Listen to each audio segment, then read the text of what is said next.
Timo sterben lassen, nur um dich an Tanja von Lahnstein zu rächen. Du hättest ihn viel früher retten können, aber du hast dich dagegen entschieden. Weißt du, du tust immer einen auf Familie, aber mach ich nicht mehr mit, Clarissa. Du bist für mich gestorben. Die Entscheidung ist gefallen. Ich quittiere meinen Dienst.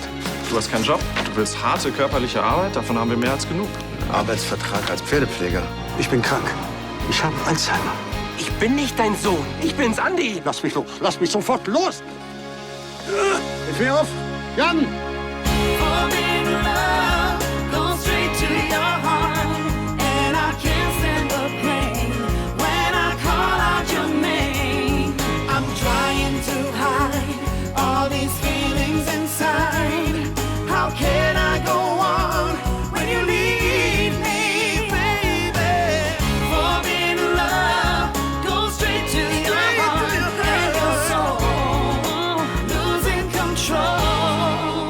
Jan!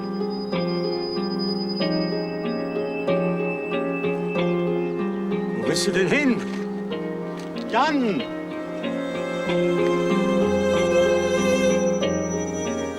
Warum heulst du denn jetzt? Ach, ich heul doch gar nicht. Das ist nur Heuschnupfen. Komm. Lass uns nach Hause gehen. Hm? Iris wartet mit dem Essen. Komm.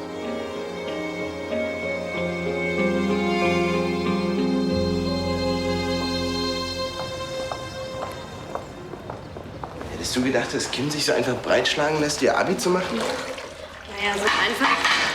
Ich glaube, als sie Ansgar da halbtot gefunden hat, das hat ihr einen Riesenschreck eingejagt. Halbtot. Kim hat selbst gesagt, da war nichts weiter. Es war ja nicht mal ein richtiger Herzinfarkt. Trotzdem. Ich glaube, sie wollte ihnen einfach einen Gefallen tun. Ja, ich find's in Ordnung. Vielleicht kommt sie auf meine Schule. Dann wäre es für dich nicht so langweilig. Stimmt. Hallo, ihr zwei. Lasst euch nicht stören. Clarissa, hast du mal 2 Minuten für mich? Du, im Moment ist es wirklich ungünstig. Aber in einer Stunde in meinem Büro? Perfekt. Bis gleich. Espresso? Ja, gerne. Was willst du denn von ihr? Bei dem Gespräch mit Kim ist mir klar geworden, wenn du nicht entscheidest, was mit deinem Leben passiert, dann entscheidet es jemand anders für dich. Und was hat Clarissa damit zu tun? Ich will noch mal mit ihr über das Trainingprogramm sprechen. Du willst also wirklich für sie arbeiten? Klar. Ich meine, das ist doch eine super Chance. Wenn man schon mal eine Oma hat, die Chefin von so einer Firma ist, dann sollte man es auch ausnutzen.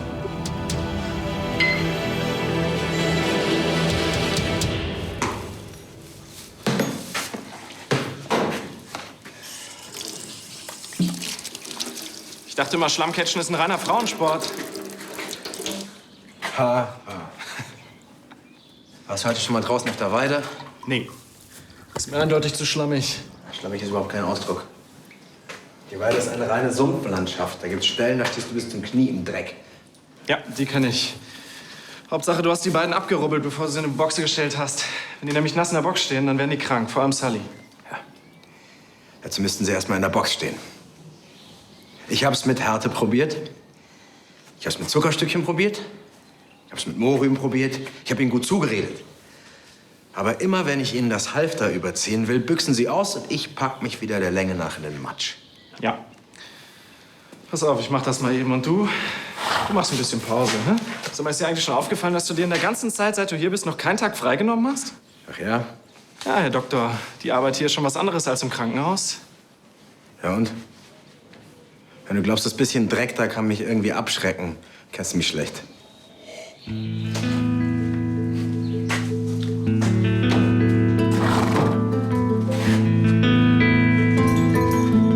Was ist denn jetzt los? Ich hol jetzt die 2 Gäule von der Weide, wenn es das Letzte ist, was ich tue.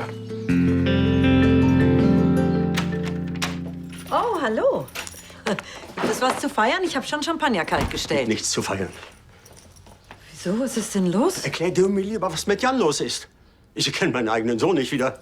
Jan? Ja, offensichtlich gefällt ihm der Name nicht mehr. Andi, was ist denn passiert?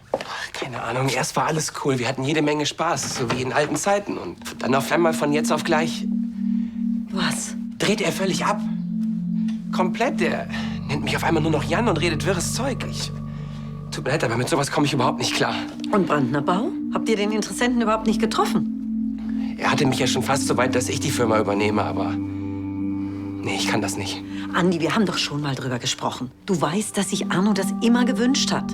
Das kann ja sein, aber das ist mir einfach zu viel. Ich bringe das nicht. Andi! Mir fällt es auch schwer zu akzeptieren, dass Arno so krank ist. Aber das darf doch nichts mit deiner Entscheidung zu tun haben, die Firma zu übernehmen. Bring das nicht durcheinander, bitte.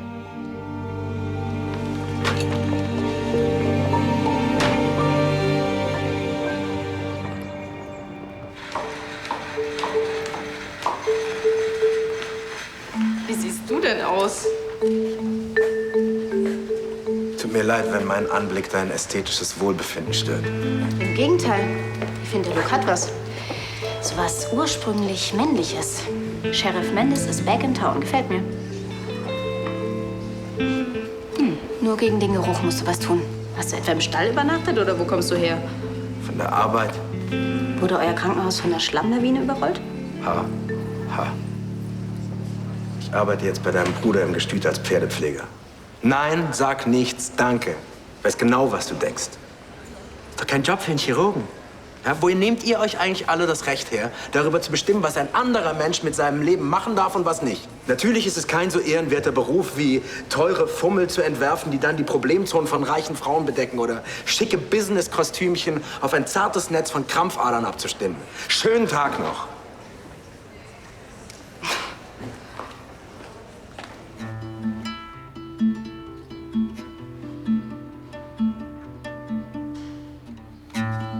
I don't care what people say.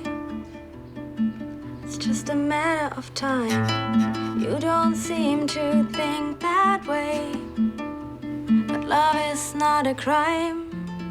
Please, please, my dear. Don't leave me. Das ist das, was du machen solltest. Musik. Tu ich doch. Ja, aber ich meine so richtig. Ich meine, dieses ganze Trainee-Dingsbums da, das passt doch gar nicht zu dir. Ich sag ja auch gar nicht, dass es schon immer mein großer Traum war, in einer Modefirma zu arbeiten. Aber der Probetag war echt schön. Außerdem gibt es einen kürzeren Arbeitsweg und das Essen ist super. Also was will ich mehr? Das ist doch nicht dein Ernst, oder? Hallo? Du wolltest doch eine richtige Gesangskarriere starten. Wann war das nochmal? Gestern? Sie kann ich doch immer noch nebenbei machen. Gut. Hab ich da irgendwas verpasst? Ich hab gedacht, das ist dir wichtig. Ist es ja auch. Trotzdem ist es nicht verkehrt, erst mal eine Ausbildung zu machen. Solange die Plattenbosse nicht an meiner Tür Schlange stehen. Ja, aber ich meine, muss es LCL sein? Kann auch irgendein anderer cooler Schuppen sein. Was ist denn jetzt dein Problem? Ich hab kein Problem. Du bist den ganzen Morgen schon so komisch drauf. Seitdem ich Clarissa gesagt habe, dass ich mit dir reden will. Hat's irgendwas mit ihr zu tun? So ein Quatsch. Ich sehe dich einfach nur nicht als spießige Modepuppi, sondern eher als coole Sängerin. Bin gespannt, was Clarissa dazu sagt, wenn ich erzähle, dass du sie als Modepuppi bezeichnest. Jo, schlaf doch noch mal eine Nacht drüber, hm? Warum? Ich checke überhaupt nicht, was dich daran so nervt. Naja, das Ganze ist eben nicht gut für dich. Das Ganze was? Ey, Timo, wer bist du? Mein Kindermädchen? Nein. Du musst mir nicht erzählen, was ich tun soll.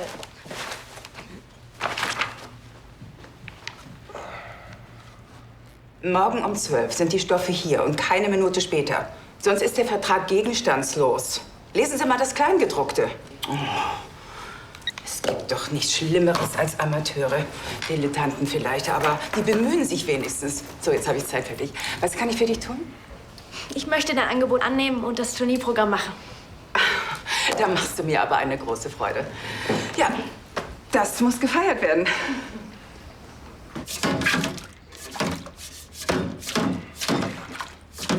Was machst du denn da? Wonach sieht's denn aus? Stress mit Leo.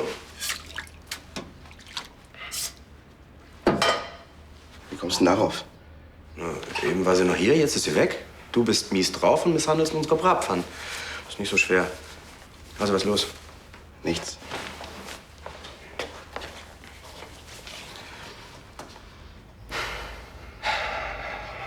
Sie will bei Linie Clarisse eine Ausbildung machen. Und? Ich will nicht, dass sie so viel mit Clarissa zu tun hat. Nach der ganzen Entführungsnummer, da...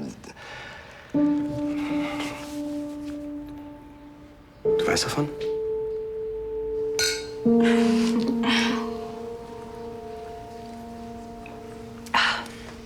Du schnupperst erst mal in alle Bereiche rein, das kann nicht schaden. Und vielleicht entscheidest du dich später ja mal, ins obere Management zu gehen. Kann es sein, dass du davon ausgehst, dass ich die Firma irgendwann mal übernehme? Noch ist es ja nicht so weit, dass du hier die Chefin bist. Aber lass mich doch ein bisschen träumen. Ich lass dir jetzt deinen Vertrag aufsetzen. Sollten wir nicht erst mal über die Bedingungen sprechen? Und was gibt es da noch zu besprechen? Für unsere Trainees gibt es einen Standardvertrag.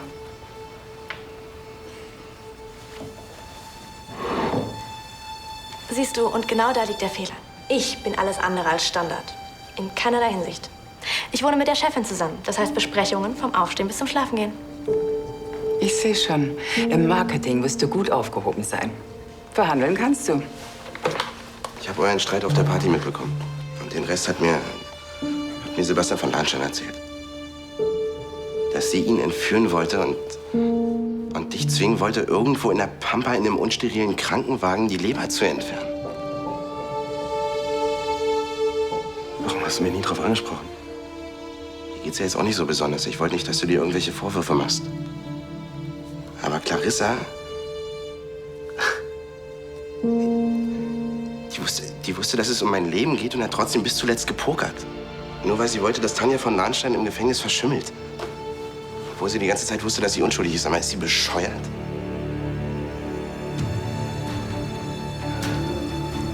Ich hab's Leo noch nicht erzählt, aber wenn sie wirklich für Clarissa arbeiten will, dann...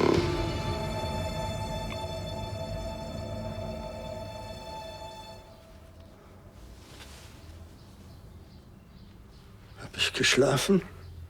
Ja, du bist kurz eingenickt. Mitten am Tag. Was sind denn das für neue Sitten? Wo ist Andi? Ich fürchte, du hast dich ein bisschen erkältet. Ich mach dir mal einen Tee. Er war doch gerade hier noch. Hey, schon Feierabend? Hey, ja, das kann man so sagen. Ich würde am liebsten kündigen. Solltest du nicht letztens noch die Firma übernehmen?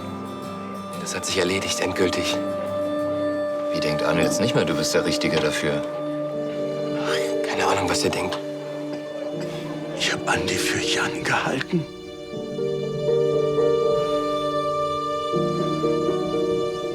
Oh Gott. Ich muss ihn anrufen. Nein, lass es erst mal. Für den Jungen ist das Ganze ja auch nicht einfach.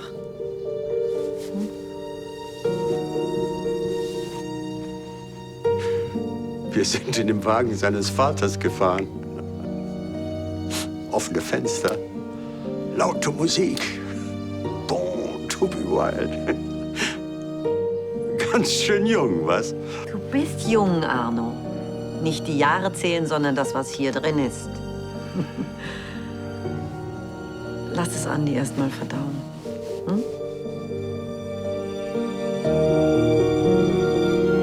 Er hat mich für seinen Sohn gehalten. Ich sag zu ihm, ich bin Andi. Und er nennt mich Jan. Weißt du, das ist nicht ungewöhnlich bei Alzheimer-Patienten. Ja, für dich ist das vielleicht normal, das ist ja auch dein Beruf, aber ich pack das nicht. Ich weiß, dass die Krankheit schwer ist für Angehörige, aber du bist... Ich bin kein Angehöriger. Arno ist mein Boss. Mehr nicht. Wenn es so wäre, dann... Guck mal, du hast ihn immer bewundert. Ist doch klar, dass dir das jetzt schwerfällt, mit anzusehen, dass er so abbaut. Wenn er so ist wie vorhin, dann... Es ist einfach nicht mehr Arno. Doch. Auch wenn er dich nicht erkennt und auch wenn er dich beschimpft, ist immer noch Arno. Andi, er braucht dich jetzt. Du weißt, was ich von Clarissa halte. Aber man kann von ihr halten, was man will. Eine Sache bleibt unbestritten. Sie liebt Leonie und dich. Super, soll ich Leonie deswegen jetzt anlügen? Das ist doch gar nicht die Frage. Die Frage ist, willst du es ihr sagen, um sie zu beschützen oder um Clarissa zu bestrafen? Clarissa ist mir komplett egal. Ich will einfach nur, dass Leo weiß, worauf sie sich einlässt. Sie weiß, worauf sie sich einlässt. Sie kennt ihre Großmutter. Na gut, vielleicht nicht alle Abgründe, aber sie liebt sie. Hast du es mir deswegen nicht gesagt? Auch. Aber hauptsächlich, weil ich mich geschämt habe. Nein, Papa, du musst dich nicht schämen. Es ist nicht deine Schuld. Und hör auf, dir irgendwelche Vorwürfe zu machen. Ja, ich habe mich nie auf diesen bescheuerten Plan einlassen dürfen. Ich verstehe, warum du es gemacht hast und ich verstehe auch, warum du dich so beschissen fühlst. Was ich aber nicht verstehe, ist, warum du nicht mehr als Arzt arbeiten willst. Liegt das nicht auf der Hand? Mit meinem Fehler hat doch alles angefangen. Wenn ich bei der OP nicht versagt hätte... Du warst übermüdet. Entschuldige mal bitte. Wie lange arbeitest du jetzt als Arzt? Da passiert dir einmal ein Fehler. Naja, es ist ja kein läppischer Fehler. Du wärst fast gestorben. Bin ich aber nicht. Ich lebe. Du bist ein Weltklasse-Arzt. Und du liebst deinen Job. Danke. Aber manchmal kann man eben nicht machen, was man liebt. Dann muss man sich nach Alternativen umsehen. Außer, dass du gerade eine kleine Krise hast, spricht nichts dagegen, dass du wieder als Arzt arbeitest.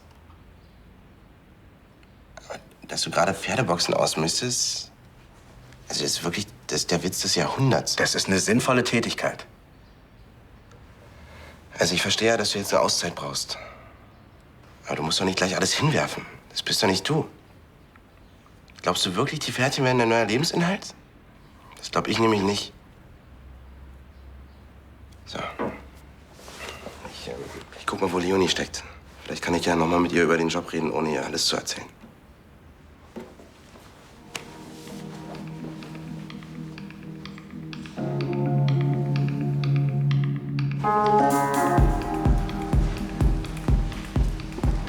Und?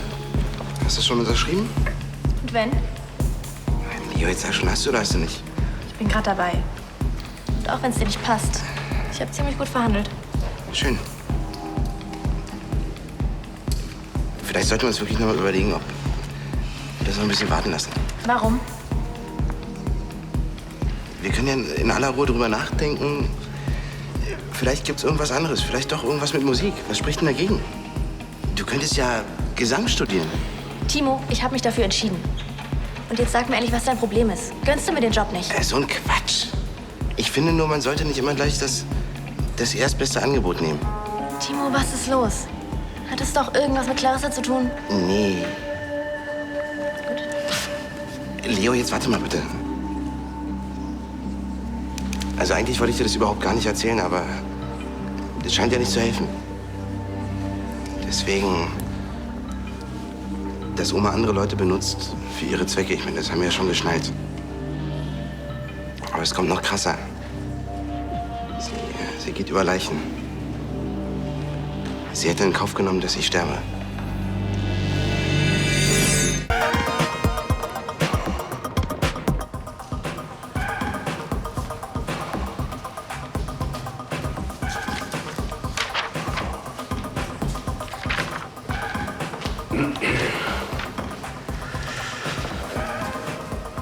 Wegen vorhin, das tut mir leid.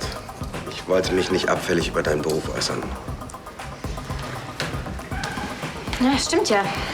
Wir retten hier keine Leben. Wir sorgen nur dafür, dass unsere Kundinnen gut aussehen. Es gibt Schlimmeres als gut aussehende Frauen. Finde ich auch. Freunde? Nur wenn du mir hier bei meinen niederen Tätigkeiten hilfst. Mit niederen Tätigkeiten kenne ich mich inzwischen bestens aus. Also, was soll ich tun? Hier, anziehen. Okay.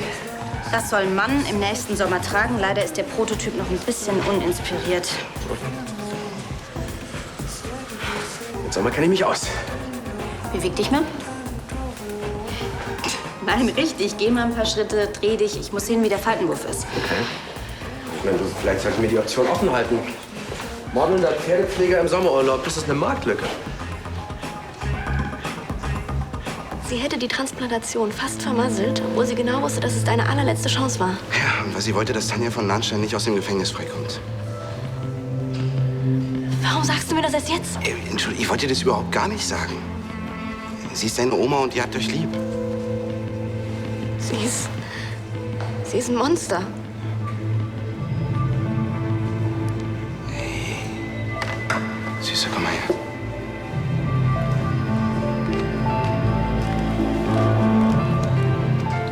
Lächerlich, diese Aktion von Elisabeth. Es hätte vollkommen gereicht, den Quartalsbericht vorzulegen, wenn Ludwig von der Reise zurück ist. Offenbar will sie demonstrieren, dass sie sich auch ohne ihren Mann durchsetzen kann. Wird dir nichts nützen. Gibt's noch irgendwas, worüber wir beide reden sollten? Ja, eine gute Nachricht. Meine Enkelin wird ab sofort hier als Trainee anfangen. Hast du sie rumgekriegt? Naja, also eine Praktikantin mehr oder weniger. Nein, sie fängt hier als Trainee an. Von mir aus?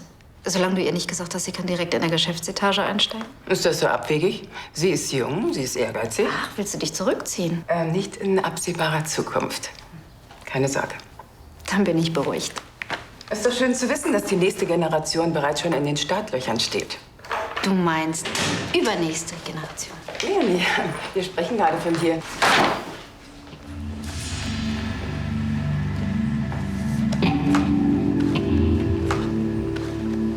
Du hast sie gar nicht unterschrieben? Nein, und das werde ich auch nicht. Du liebst deinen Beruf, ne? Wie kommst du denn darauf? Keine Ahnung. Naja, Beruf kommt von Berufung, habe ich mal gehört. Ja, das sagt man so. Und als Pferdepfleger, wie sieht's da so aus mit deiner Berufung? Eher unberufen.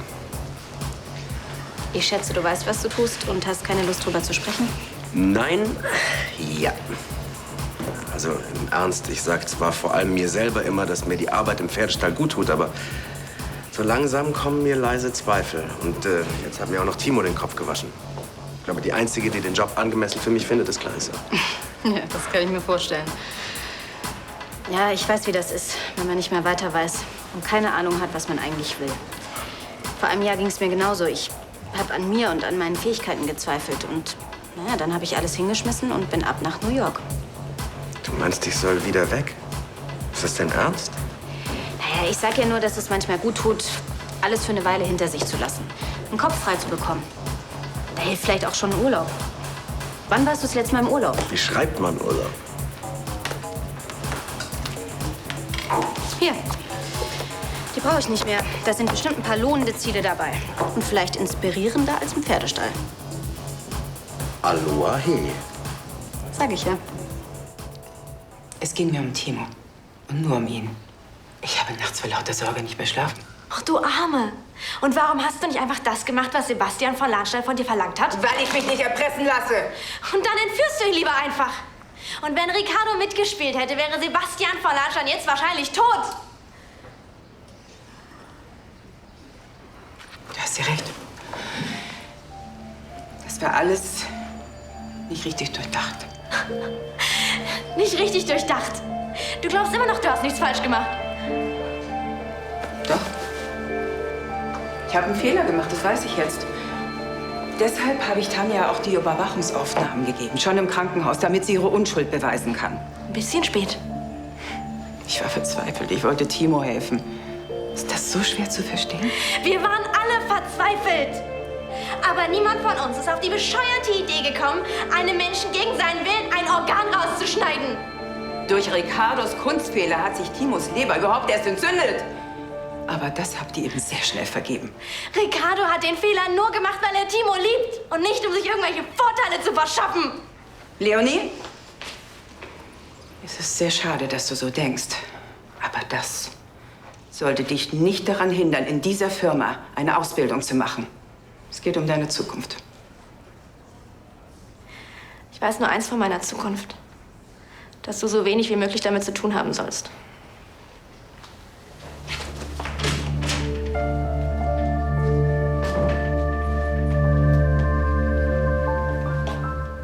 Wie wär's denn mit den Seychellen?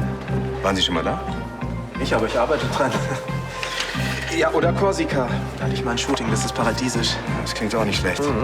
Mein absoluter Favorit ist und bleibt aber Whitehaven Beach. Wo ist das jetzt schon wieder? Australien? Ja, das ist so eine kleine, unbewohnte Insel mitten im Nationalpark. Wenn Sie da mal waren, da wollen Sie nie wieder weg. Na, irgendwann wollte ich eigentlich schon wieder zurückkommen. Okay. Ja, nach Whitehaven sollten Sie auch nicht alleine. Wenn da die Sonne untergeht, dann ist da absolut tote Hose. Ich habe Rebecca gefragt, aber die hat keine Zeit mitzukommen. Zu viel Arbeit. Sie hat ja nicht mal Zeit, um mit mir essen zu gehen heute Abend. Timo und Leonie haben auch andere Pläne. Na, da ist es ja prima, dass die gute alte Charlie zur Verfügung steht. Hey, Charlie. Also du denkst jetzt hoffentlich nicht, dass... Ich freue mich auf einen schönen Abend mit dir und ich bin mir sicher, das lässt sich machen. Kriege ich auch so einen? Natürlich.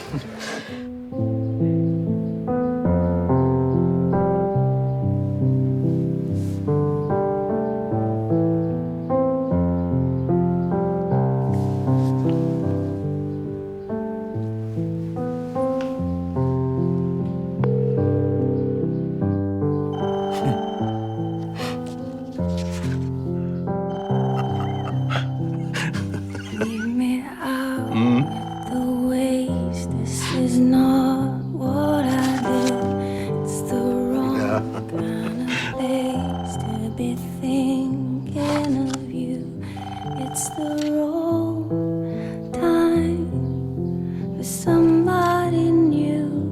It's a small Arno, ich bin's, Clarissa. Wenn du da bist, geh doch ran. no excuse. Also gut. Was hältst du davon, wenn wir heute Abend essen gehen? Das haben wir schon viel zu lange nicht mehr getan.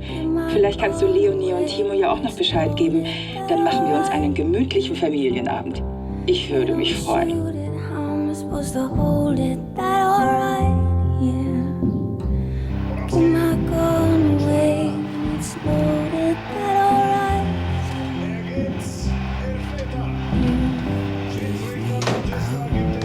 The waste, this is not what I do. It's the wrong kind of place. Und? Hast schon mit Arno geredet? Nee, noch nicht. Mach ich später.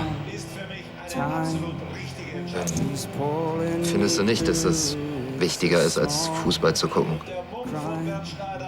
Das ist ja nicht nur Fußball, das ist Bundesliga. Du würdest auch Regionalliga gucken, nur um dich vor dem Gespräch zu drücken. Du nervst. Du weißt, dass ich recht habe. You don't shoot it, how am I supposed to hold it? Is that alright? Give my gun away when it's loaded. Is that alright? Is that alright with you? Is that alright, yeah? Dann machen wir uns einen gemütlichen Familienabend. Dann machen wir uns einen gemütlichen Familienabend. Ich muss zu meinen Kindern. Ich will nach Hause. Zu meinen Kindern. Is that alright? Is that alright with you?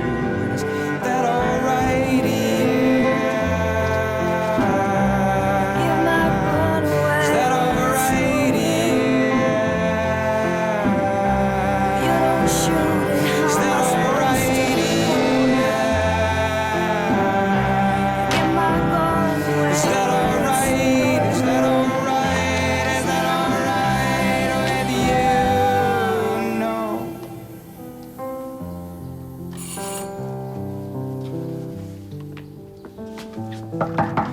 Ist jemand zu Hause?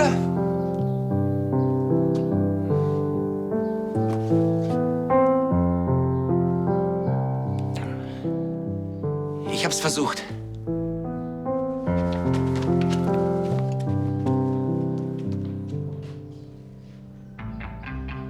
Oder eine Städtetour. Also da gibt es super attraktive Angebote. Ja, jeden Abend Halligalli und Kultur, bis der Arzt kommt.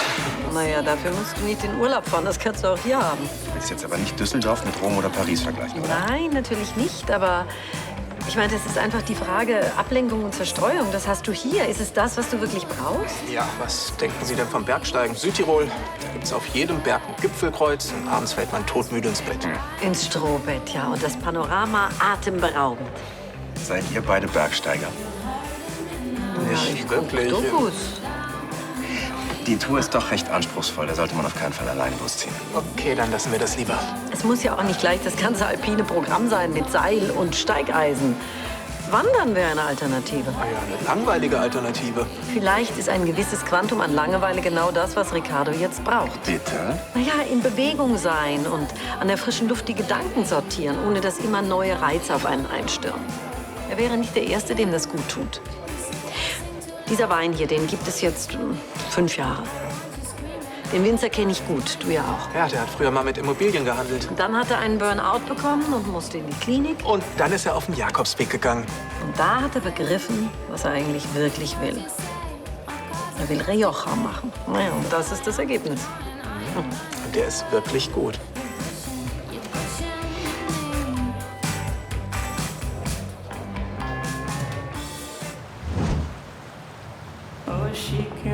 Ich komme immer noch nicht klar. Eine OP auf den Bahngleisen. Wie ist die Frau bitte drauf? Ja, das ist echt krass.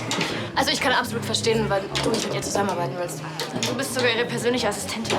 Ein Grund mehr, um den Job abzubrechen und mein Abi nachzuholen. Ja. Also ganz ehrlich, am liebsten würde ich auch einfach nichts mehr mit dir zu tun haben wollen. Spielstopp. Ja. Clarissa. So, weiter. Hallo, das ist die Mailbox von Leonie Richter. Nachrichten bitte nach dem Piep.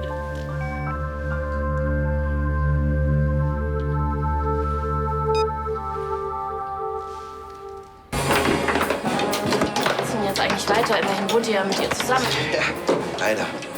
Wollt ihr ausziehen? Am liebsten ja. Aber bis es soweit ist, sagen wir einfach nur Hallo und Tschüss. Und wenn sie versucht, sich an uns ranzuwanzen, dann stellen wir auf taub, oder? Ja.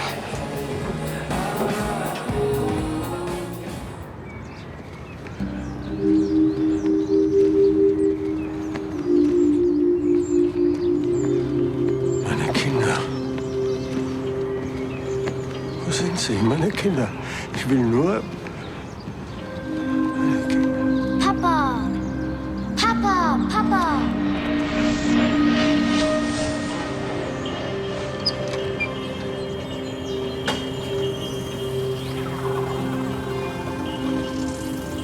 Kann ich Ihnen helfen? Ich will zu meinen Kindern. Wohnen Sie hier in der Nähe? In welcher Straße? Ich will nur zu meinen Kindern. Geht's Ihnen gut?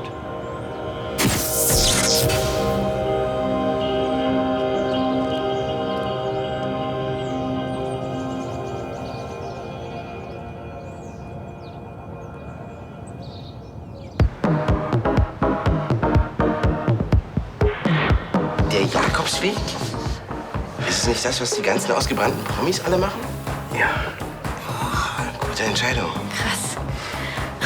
Und wann willst du los? Hast du nicht irgendeine Kündigungsfrist? Na, ich habe mit Hagen von Larstein gesprochen. Der wird mir keine Steine in den Weg legen. Also, heißt das? Das heißt, ich fahre heute Nacht mit dem Fernbus nach Aal und laufe morgen Mittag los. Also, natürlich nur, wenn das für euch beide okay ist. Für uns? Klar. Wir kommen schon klar. Sicher. Wie lange willst du weg sein? Keine Ahnung. Aber notfalls wisst ihr ja, wie ihr mich erreichen könnt. Moment. Ja, damit. Aber ich meine ganz ehrlich, Pilgern mit Handy, das geht ja gar nicht. Ah, das stimmt. Wenn man was macht, sollte man es richtig machen. Aber ich lasse euch eine Liste von allen Klöstern und Herbergen da, wo ich unterkomme, nur für den Notfall. Ja? So, aber jetzt muss ich lospacken. In 2 Stunden geht mein Bus. Dann pass auf dich auf. Und mach ich. Und denk an deine Nachuntersuchung, ja? Denke ich auch. Du wirst mir fehlen. Tu mir auch, Papa, komm her.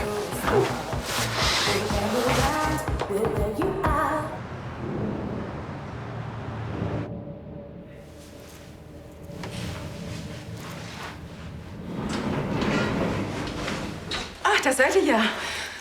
Wenn das kein Timing ist, ich habe einen Tisch für uns reserviert. Wo ist Arno? Ich kann euren Ärger ja verstehen. Ich habe einen Fehler gemacht und deshalb dachte ich, wir machen es einen netten Abend und räumen alle Missverständnisse aus der Welt. Willst du eine Cola?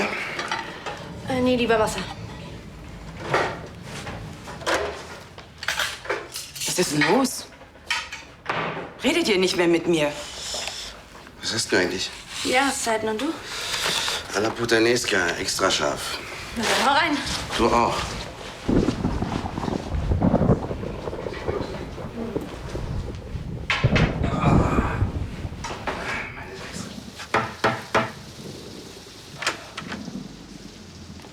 Ricardo. Hallo, Charlie. Ich wollte nicht gehen, ohne mich von dir zu verabschieden. Verabschieden? Ich habe mich entschlossen, den Jakobsweg zu gehen. Den Kopf frei zu bekommen und herauszufinden, was ich in Zukunft mit meinem Leben anfangen möchte. Oh, das war ja ein schneller Entschluss. Und ich wollte mich bei dir bedanken. Wofür? Dafür, dass du so bist, wie du bist. Egal was war. Auf dich konnte ich mich immer verlassen. Oh, jetzt hör auf. Sonst fange ich noch an zu heulen. Du bist eine großartige Frau, Charlie. Ja, du bist auch ganz okay.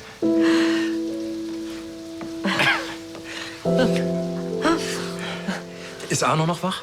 Ich bin gerade erst gekommen. Ich vermute, er schläft schon. Ah, okay. Dann grüß ihn bitte ganz lieb von mir. Mach ich.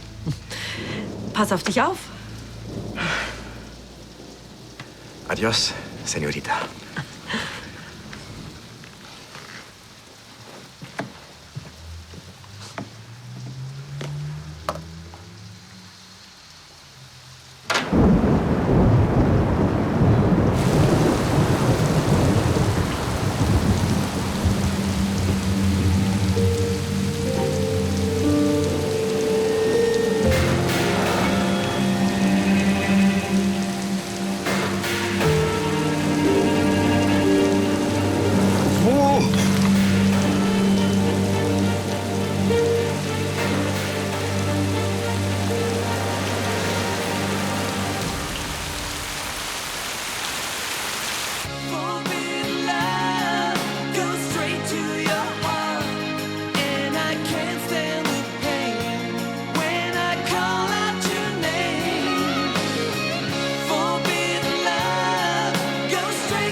To